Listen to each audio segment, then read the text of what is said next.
Hey there, it's Robin from One Paper Street. Today I'm walking you through a really simple stenciling technique using distressed oxide inks and embossing powder. Now you'll see that I already have my stencil taped to my card base. I'm also covering the other areas of my card base with some scrap paper so I don't get any ink in unwanted places. Next, I'll grab my distress oxide inks and start blending using my stenciled pattern.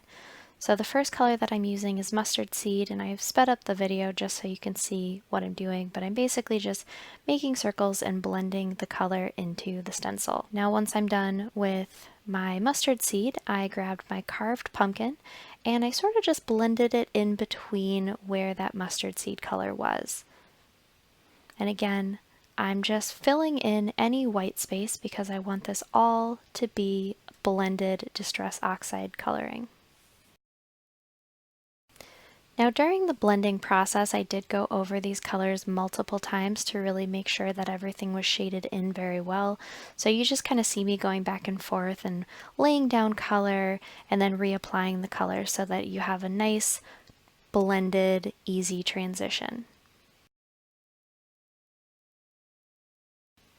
And now I'll pull it back for the final reveal, and you'll see that there's this beautiful stenciled pattern. Now because I'm using Distress Oxide inks, the ink is still wet enough to apply embossing powder, so that's my next step. I'm using my Wow Clear Gloss Superfine embossing powder, and I love it because it just sticks so nicely. And I'll just shake off the excess embossing powder and put it back in the container. After all the embossing powder's on the card, I'm going to grab my heating tool and I'm going to start to use it to warm up the embossing powder. So you'll see it melt quite nicely as I apply heat to it, and this just really puts a nice little glaze on the design. And I just love that shiny texture it gives it. Now we created the main focal point, but I also wanted to add a sentiment to this card. So I grabbed this stamp set from the stamp market, and I'm going to be using the sentiment "Today is a good day." I'm using some clear embossing ink from scrapbook.com to put my sentiment on this black strip of cardstock. Then I'll trim it down later to be the exact size I need.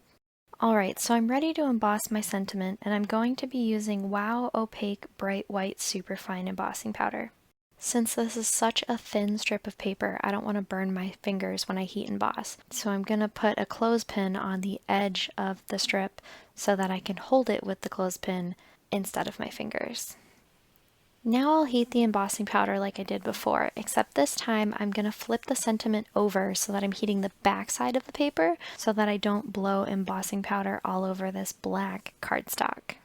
Since this embossing powder is white on black cardstock, it's going to look a lot more noticeable if any powder flies around on the paper. Alright, so the last step is to apply the sentiment to the card base, and I put a little 3D foam tape on the bottom of it so that it would pop off the page.